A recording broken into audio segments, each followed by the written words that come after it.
You're listening to the Nightlight Radio Network. This is Dr. Zohara Hieronimus, co-host of 21st Century Radio.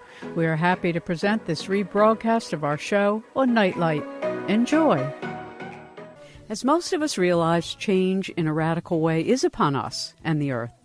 We as a species are changing, becoming hopefully more attuned to the unity in all life and less attached to the things that separate us. As politics proves itself too juvenile or too corrupt to address the most serious issues of the day, hunger, housing, healthcare, equality, earth changes. A new humanity is being born, and our children are showing us this is so. Our guest this hour, author of Children of the Fifth World, A Guide to the Coming Changes in Human Consciousness, a Bear & Company 2012 release, shows us that even though she studied the near-death phenomena most of her life and comes to the subject of a shift in consciousness, she sees it in our children. She's tracked this as a detective would, as she writes, taught by her father, a policeman. Join us for a wonderful and hopeful discussion of P.M.H. Atwater's book about where humanity is going and why some who are leading the way are children born since the 1980s. Dr. Atwater, thank you for joining us. Well, it's just been too long, Zoe. Hello again. Hi, it has been quite some time since we last talked. So you start the very beginning of your book by saying there are positive and negative tendencies that we can see in the several decades of children born since the 1980s. So why don't you first give us that big picture, the positives and the negatives? Okay. Well, you want then to look at the characteristics, the profile? Sure, that would be helpful. On the plus side, they're very intelligent, even if they're flunking in school and can't spell. Don't let that fool you. About 1/3 are geniuses, even if learning disabled. I mean, take another look at these kids with autism. If they're taking the Ravens test instead of the regular test, they're testing out 150 to 160 just like these other smart kids are. They're highly music-oriented and very rhythmic. They're unusually creative, spiritually minded. They're intuitive and psychic, and many remember past lives. For them, that's no big deal. They're excellent with math. Again, don't let these kids fool you. They're natural-born healers. They're ready-to-go entrepreneurs. They're irreverent. They're quirky. They're unique. They're visionary problem solvers. They're very knowing. They're volunteer-minded. They're humanitarians. We've got kids, as young as 4 and 5. that are starting up these big drives for water in Africa and all over, going door to door and, doing incredible things even at those young ages. They're groupies. They move as if part of a collective. They often attend night school in addition to dreaming. They abstract at very young ages. They're spatial learners. They believe in and practice a fusion of of the sexes and gender mixing. These kids are multisensory, multi-channelers who live in a multiverse. That's on the plus side. If you want to get into the negative side, they're very impatient. They're very impulsive. They're the quick-click kids. They feel entitled. Many are overconfident. They're the ultimate consumer. There's an underlying anger in these kids because they have little tolerance for lies and manipulation. They prefer astral and synthetic worlds. They're highly sensitive to drugs and processed foods and toxic or incoherent electronic energy. They do not assimilate nutrition well at all. They have no inborn concept or desire to follow along with any form of authority. They need mentors, not bosses. Many appear wiser than they are. Self-deception, though, is a big issue with these kids. They're very sensitive to what we call trickster energy or possessors, these kinds of psychic attachments.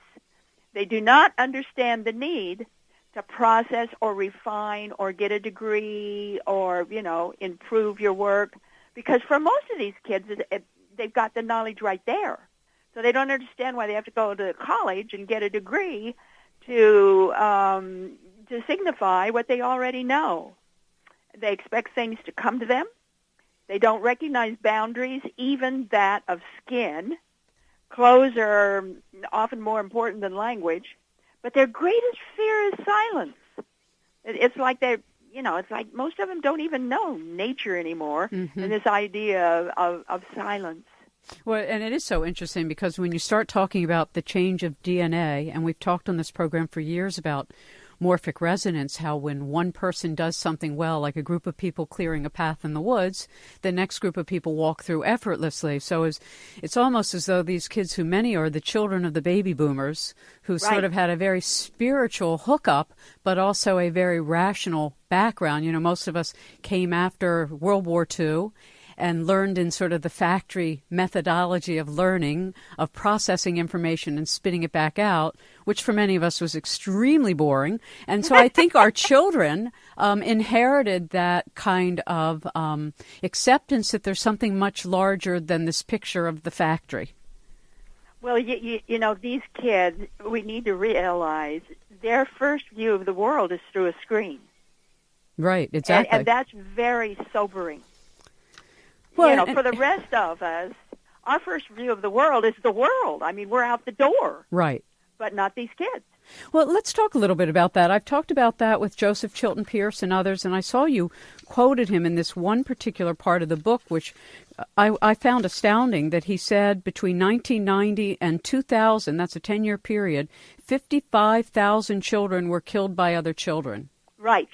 But let's talk a little bit about what's happening with these, what happens actually to the brain in terms of toggling it on and toggling it off. You talk about that and what that's doing to people, particularly young people's ability to feel. Well, plain and simple, technology has outpaced biology. And that's a fact. So we are looking at brain structure changes. We are looking at brain function changes.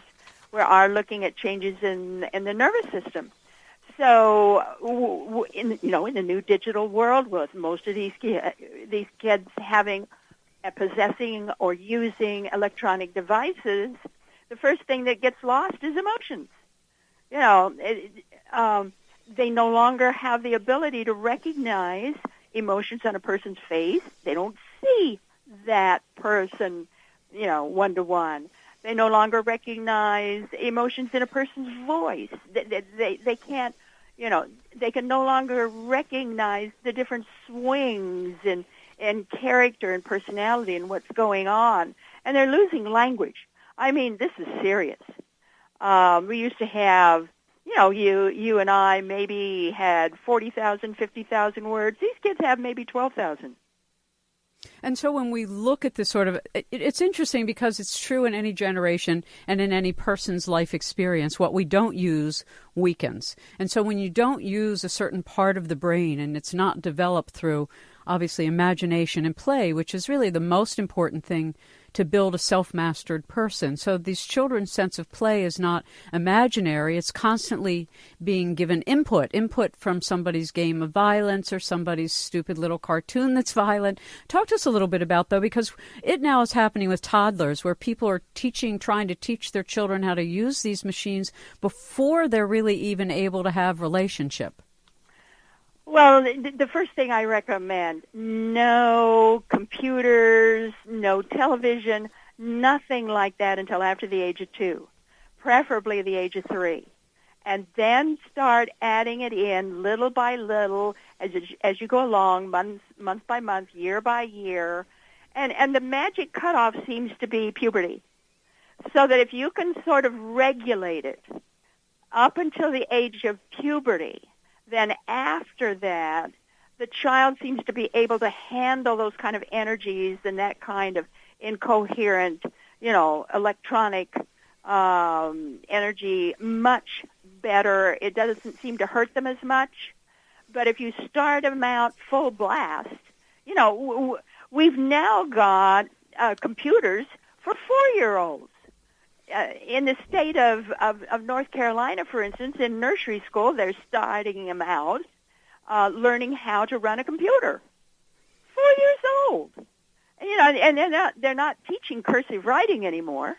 So when the kid is in junior high, They don't even know how to write their own name. They have no idea how to write their own name. This is happening right now. I know because I have a granddaughter in North Carolina, and she has no idea how to write her name. It's extraordinary. And so when you lose these sort of limbic talents, the ability to even execute something with your hands, it is a weakening within your ability to execute your will. And so I can see how that would lead to this necessity of being satisfied immediately, particularly because the whole computer methodology and typing rather than writing is an immediate gratification system.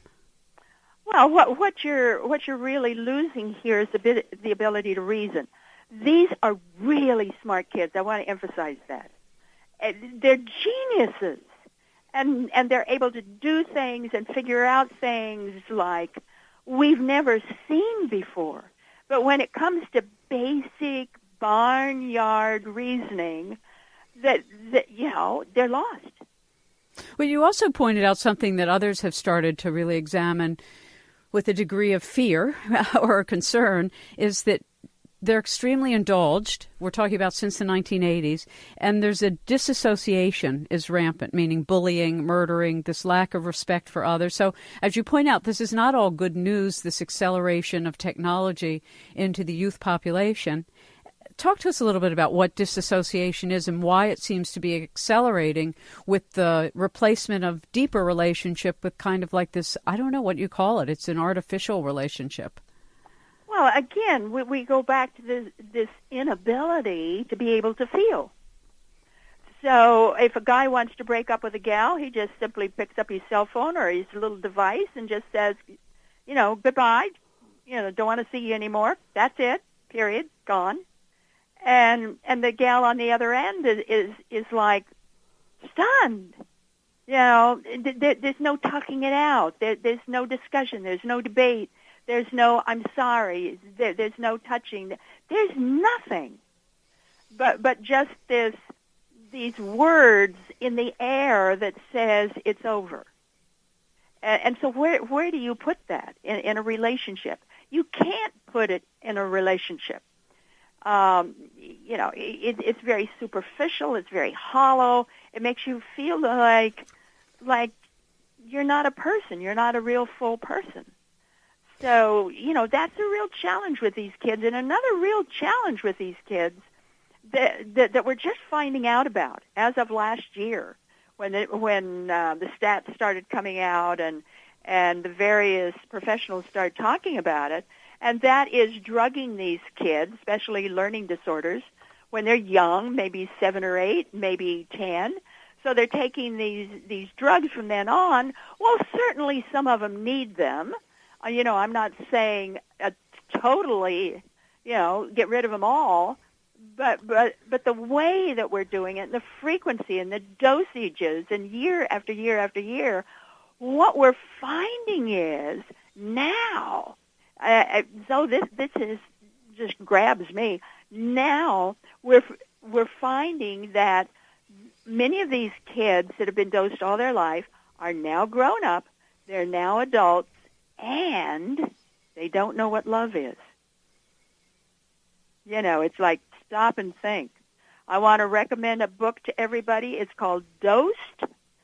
The Medication Generation Grows Up. And it's by one of these kids, a lady. Her name is Caitlin Bell Barnett. I forget when she started taking drugs for ADD or ADHD when she was in school, maybe 10, somewhere around then. Took them for the rest of her growing years, and now that she's an adult, she's just really scratching her head to know and to feel what love is. People describe it. Mm-hmm. She really wants to get into it, but it isn't there. It's interesting. For years, I interviewed back in the 90s Dr. Peter Bregan, who did a great deal to talk about this early on, about the impact of Ritalin as one example on all these kids. And, of course, the majority, if not all, of the school shooters are young boys who have been on psychiatric drugs or withdrawn from psychiatric drugs. Right. And we know it creates mania, depression, disassociation. So I used to joke when Nancy Reagan was the first lady and they had the Just Say No to Drugs program. I used to mimic it and say, just say no to to certain drugs, which was just say yes to the pharmaceutical drugs and nothing to any mind-altering drug that might actually put you in touch with your spiritual self. So, I always thought, because I watched kids as my daughter was growing up, who's now 26, so she falls into this age group of children born since the 1980s. And I used to notice that it was the most interesting, most unusual, most spontaneous children that they immediately put on Ritalin. Because they were bored in school and they were a lot to handle, but they were the most exciting future for, I thought, that whole generation of kids. So I agree with you that I think we have drugged a lot of our geniuses into just numbness. Well, yeah. I mean, when I was a kid, we got by with a lot compared with what you could get by with now, which is practically nothing. Oh, yeah, I would have been Ritalin. And we were very creative. Yeah. I was always outside on the top ledge, outside the windows, walking around the school. On the ledge. No, it's really true. Now you'd probably sent home, you'd be kicked out of school, you'd probably have a record for violence, self-inflicted danger. Anyway, we're going to take a little break, and then we'll be right back. Our guest is P.M.H. Atwater, and her book, Children of the Fifth World, A Guide to the Coming Changes in Human Consciousness. We have a link directly to her website at www.21st21stcenturyradio.com. Hello, this is Jeffrey Mishlove speaking. I'm the Dean of Transformational Psychology at the University of Philosophical Research. I think you might enjoy visiting our website, www.uprs.edu, if you're interested in a master's degree in transformational psychology or consciousness studies. And you're listening right now to 21st Century Radio with Dr. Zohara Hieronimus. I have to say, Dr. Zo is an incredible resource. She has been doing these interviews now for 3 decades, and that makes her a great maven, a great sage, a font of wisdom, and a fabulous interviewer. Welcome back to 21st Century Radio. I'm Dr. Zohara Hieronimus. You're listening to our guest, Dr. P.M.H. Atwater, who you can stay up to date with at her website, www.pmhatwater, ATWAWTER, that's the word Atwater. I don't know that I spelled that properly, .com. And, of course, there's also a link at 21st21stcenturyradio.com. Something you said in your book that I thought was pretty extraordinary. I'm looking for my note because it was about, here it was. It was about about the amount of television and what happens to girls and boys. You wrote that the more television a girl watches, the fewer options she sees in life for herself.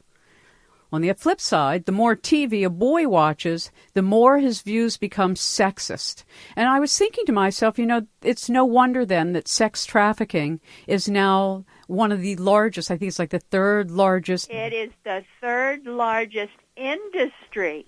Did you get that? Yeah. I didn't say crime. I said it is the third largest industry in the world.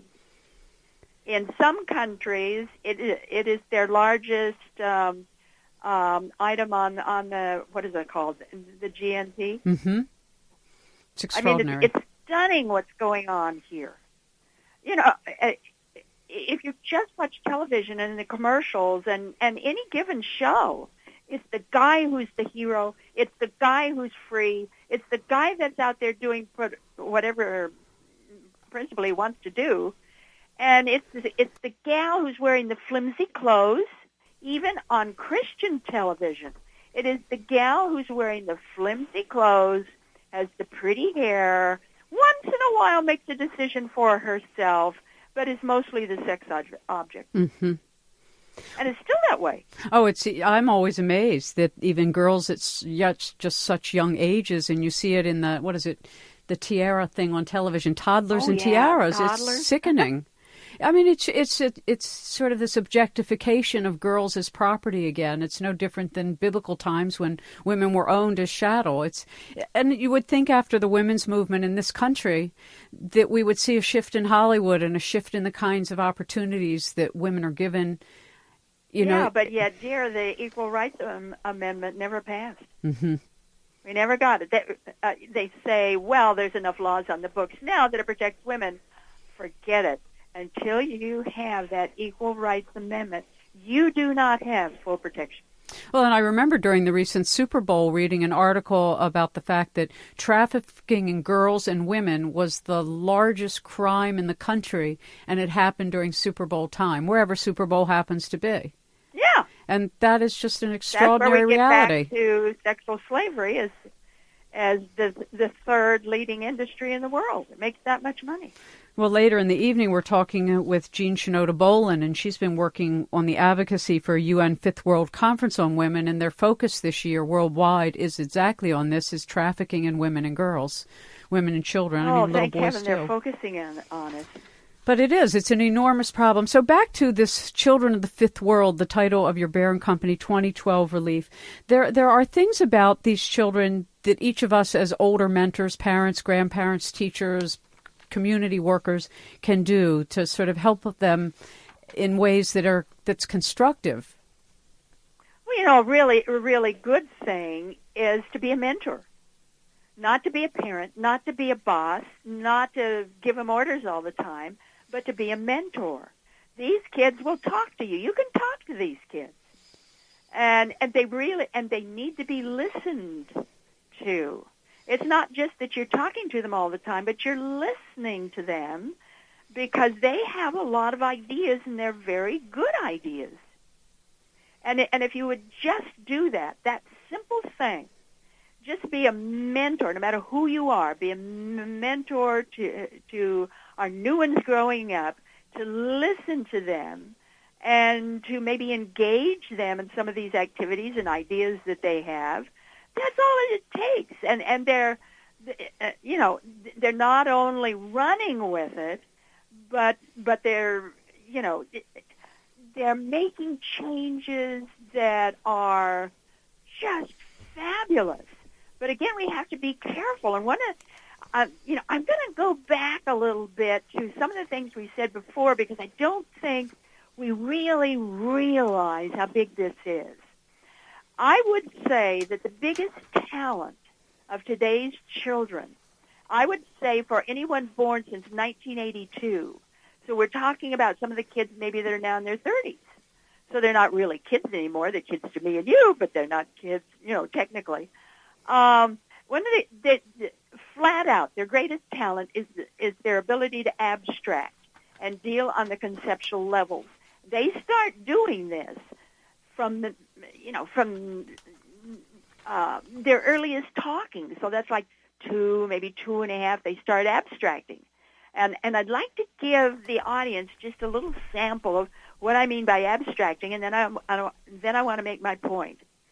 We're talking about 2.5-year-old Michaela, and she's in a discussion with her mother. They're talking about something, and Michaela gets angry, which these kids often do get very impatient, and she goes stomping up to her mother, and then she takes her finger and waggles it in front of her mother's nose, and she said, "I don't know the word for that yet." Now, what 2.5-year-old can make a comment like that? Example number 2.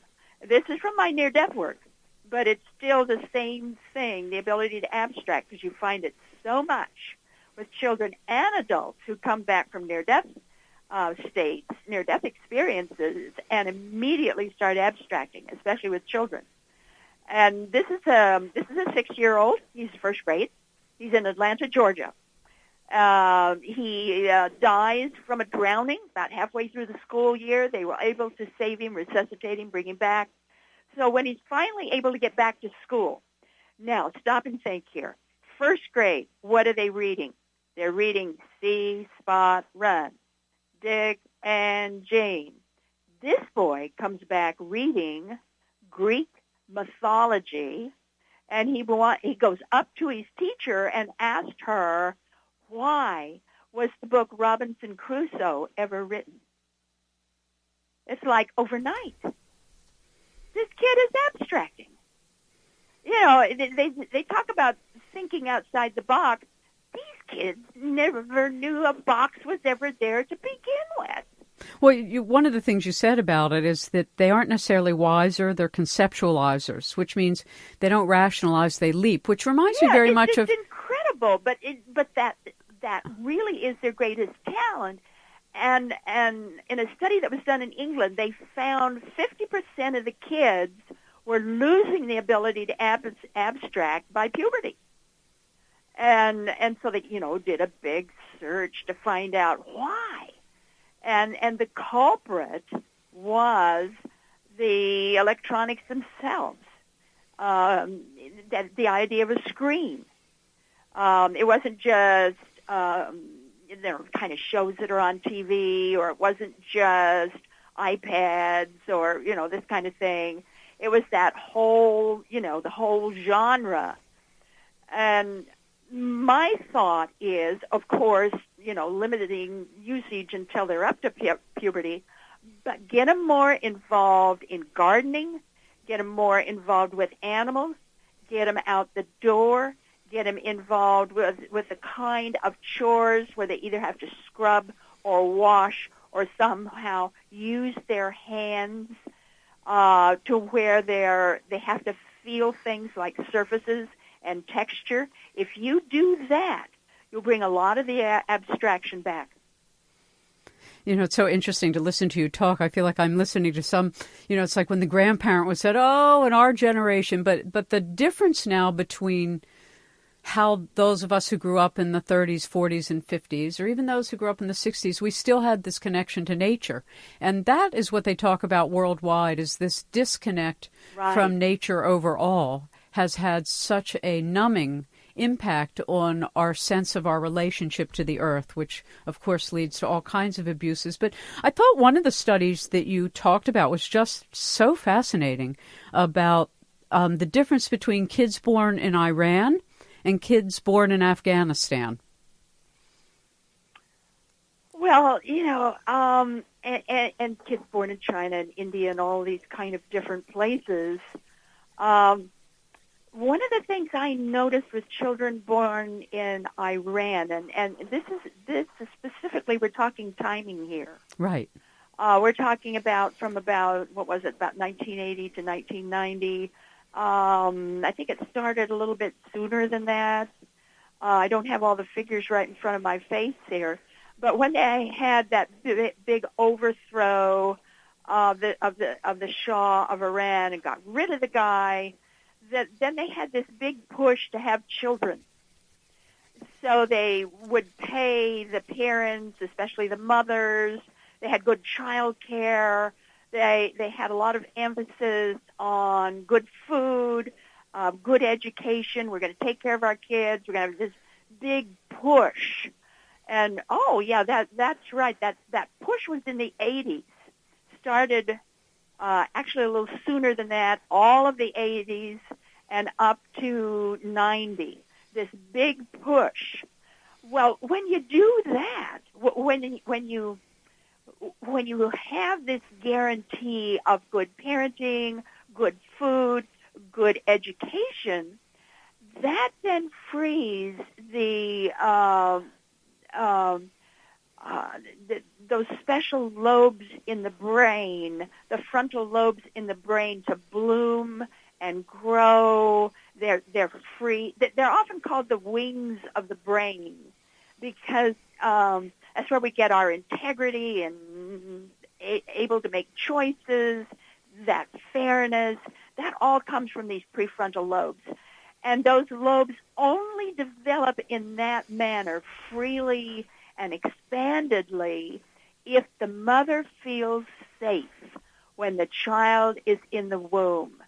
So these were mothers that they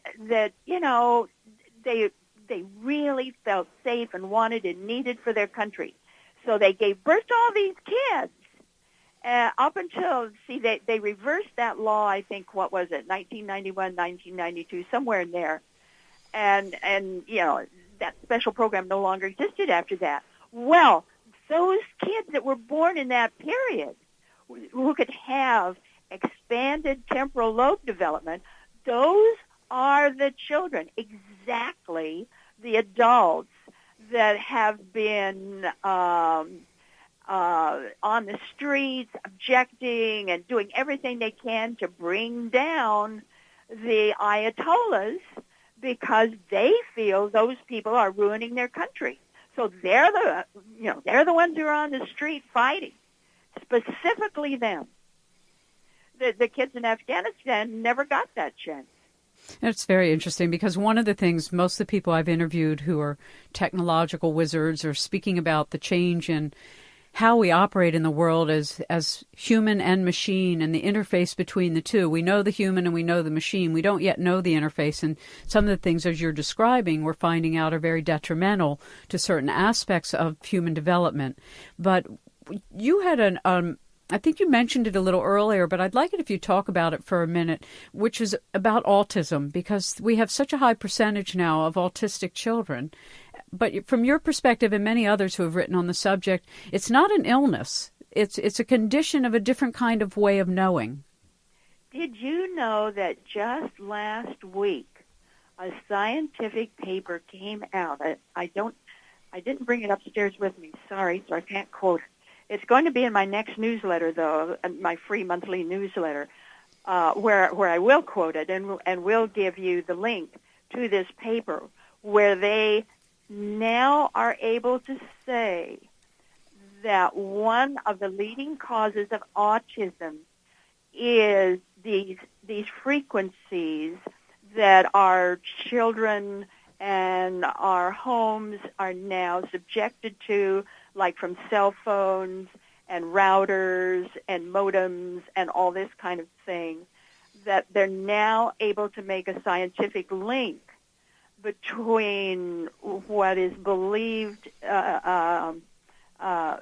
now pretty much can accept and pinpoint that a lot of this kind of energy is what seems to be causing or, contributing to autism. So I thought I'd just jump in there right away because, this is the first scientific paper I've read where they were able to make that link, and it just came out last week. Well, but, I think that... when we're talking about autism, I think one of the things we need to realize here is I'm just going to offer a couple of things here. First of all, if you have these autistic kids take the Ravens test instead of the Wechsler test or your standard IQ test, the standard IQ test tests crystallized intelligence, what you've learned. The Ravens test tests fluid intelligence, what you can learn. So if they take the Ravens test, 1/3 of them are testing out genius with scores of 150 to 160 and above. So the autism is not affecting the intelligence, but rather the ability to express that intelligence. So if we're looking at it in that manner, then it's like, wait a minute here, whoa, team, what can we do about this? And I'm going to recommend another book here. Came out last year, and it's gangbusters. So any parent who has a child with a learning disorder, especially autism, get this book. It's called Kids Beyond Limits. I won't give you the secondary title because it's really, really long. It's by Annette Banel. Annette is ANATBANIEL.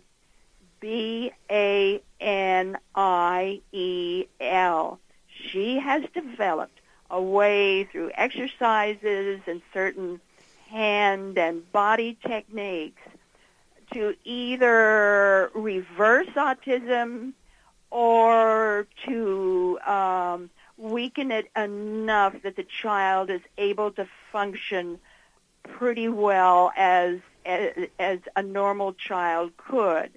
Her the reversal of these learning disorders, and especially autism, is stunning under her method. And, so you'll probably remember this. When I was a kid, and I don't know if you go back that far back or not, but when I was a kid, the big plague was polio. People were dropping like flies from polio, and I was one of them. I got polio when I was 4, although I had one of the milder cases. But we had Sister Kenny, who came out of Australia. She was not an MD. She didn't have all these big degrees, but she could look at what was happening to people, and especially those who were being chained up, as you will, in all of these metal braces. And she was saying, no, that's the wrong way to do it. You expose them to heat, massage, and all this kind of stuff. You can turn this around. And she proved it again and again and again. Nurses or healthcare givers who used her method were able to bring, the people back without any difficulty, and that the MDs, the physicians never did accept her method, and she was called Sister Kenny. Well, this Annette Benell is the same kind of thing. She's standing up to all these PhDs and all of these psychiatrists and MDs, and she's saying, but, there's another way you can handle this, and if you do it a more natural way, which is her way, you're bringing these kids back. All right, we're going to come back to that when we return. Kids Beyond Limits was the title of that book. You can learn all about this by going to P.M.H.Atwater.com. That's www.pmhatwater.com, and we'll be right back. Hello, I'm John Perkins, author of many books, including Confessions of an Economic Hitman, www.johnperkins.org, and you're listening to 21st Century Radio with Dr. Zohara Hieronimus, one of my very favorite people and a person who's spreading light around the world, who's really opening us up to the new changes in consciousness that we're experiencing at this incredible time in human history. And my hat's off to Dr. Zohara Hieronimus and all that she's doing. She not only represents freedom of the press, but she also represents this new wave of waking up to new consciousness that's going to create a sustainable, just, peaceful world that's thriving for all sentient beings. Keep listening. Dr. P.M.H. Atwater is our guest. Her book, Children of the Fifth World, A Guide to the Coming Changes in Human Consciousness. You can go to her website at www.pmhatwater.com. And if you can't remember that, there's a link, or if you're driving, there's a link on the front of our website, www.21st21centuryradio.com. So there's a lot we didn't get to that's in your book that's extraordinary. I didn't realize that the U.S. is the world leader in dropouts out of high school, and that 1/3 of our graduates don't know enough to get a job or live, quote, productive lives, unquote. Yeah. That's a shocker. Yeah, well, let me give you another one. We've got all these popular labels that are being sort of flaunted about and have been for about the last 10 years on these new kids. They call them indigos or crystals or starseed or cosmic or psychic. All of those labels really promote exclusive clubs. They're very misleading. They're very exaggerated. If you take every one of those labels and toss them, and instead take the characteristics those labels were supposed to describe, bunch all those characteristics together, and then you have the pattern of these new kids coming in. And if you want to try to understand that pattern in some kind of reasonable way that really fits what's happening with these children, then I suggest that you go back in time in esoteric literature to these stories and legends and teachings about root races. That's R-O-O-T, root. The idea then that humankind in its journey and development in the earth plane went through certain phases, large, sweeping, evolutionary changes of us humans, as we begin to develop and refine in the earth plane. So if you go back to the different understandings of root races, you find that the fifth root race fits exactly what's happening now. They were the masters of communication, or supposed to be the masters of communication and knowledge, very active, very sexual, and the time of very deep and expansive changes in genetics, characteristics. This is all fifth root race. The very deep and higher consciousness. That's all fifth root race patterning. And we take a look at all these labels and the new one that's coming out this summer called Golden Indigos, which is supposed to apply to the senior set. And I look at all of this and I say, wait a minute, guys, this kind of patterning began around the time of Jesus. There weren't that many, but there were a few. All of the renaissances the world has ever experienced were fifth root race kinds of people. It's like, who do you think started up the Renaissance to begin with? Well, and when you talk about, I wanted to add something to the discussion of root races, because the Theosophical tradition, which has done so much to advance it in the West, talked about the sub-races within the root races. And so these long periods of time of 26,000 some years has these demarcations, 13,000 years, and then smaller subsets. And so we're moving into the sixth sub-race of the fifth root race before we move into the sixth root race, which is when we move out of the physical realm into back towards a more spiritual, ethereal existence where we don't need the physical body as we do now. So it's like the Kabbalistic tradition or the Hindu tradition that says of this time, we're sort of at the end of the light coming down and are being hardcore physical beings, and then taking the light back up so that we can take the wisdom teachings back to where they come from. So it's a crossover time period right now. Right, and you really study that, and you come to realize that that's what ascension is. We are root race in quality and expression, in its ability to overspread populations and land masses. This is all happening. It is truly ascending in its destiny, and it really began in the 1800s, specifically from about 1840 on. All of this stuff about the New Thought movement, people like Emerson and Thoreau, those are all fifth root race people. So when we look at this time period, and I wouldn't disagree, and I think all the world's teachings speak of this time period as this moving towards unity consciousness. Right. What's important, though, is to allow these children and these young adults to be more immersed and closer to nature, because it seems to be our role to elevate the world, not just ourselves. Right. One of the things when I began to study and talk to people and talk to educators and everybody else, one of the things I began to realize, and I keep track of stats, have been for about 16 years or more on these children, and I'm finding that it seems like all of the uplifts and downturns are happening in thirds. And it's been consistent now for well over a decade and a half, happening in thirds. For instance, about 1/3 are geniuses, scores 150 to 160 and up into the 200s. 1/3 are extremely creative and intuitive and really smart. About 1/3 are another third are more violent or immoral or more of the sociopath. If you look at the learning disorders with autism, about 2/3 are boys, 1/3 are girls. With dyslexia, about 2/3 are girls, 1/3 are boys. It doesn't matter where you look, and I talk about this in the book. You keep running into thirds.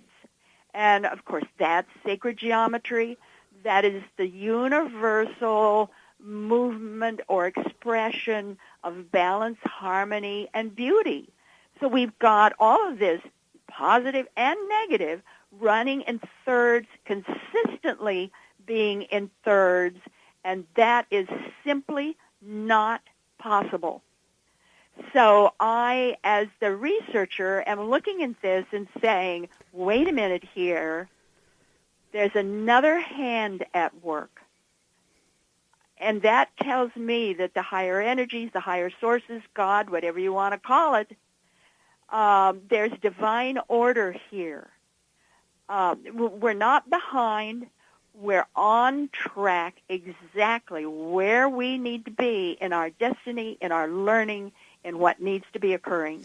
Thank you so much. And I want to encourage our audience to follow up by reading Dr. P.M.H. Atwater's book, Children of the Fifth World, A Guide to the Coming Changes in Human Consciousness. Visit her website, www.pmhatwater.com. 21st Century Radio is produced by Hieronimus and Company. Our executive producer and research assistant is Laura Kortner. I'm Dr. Zohara Hieronimus, and remember, we do need more love in the world.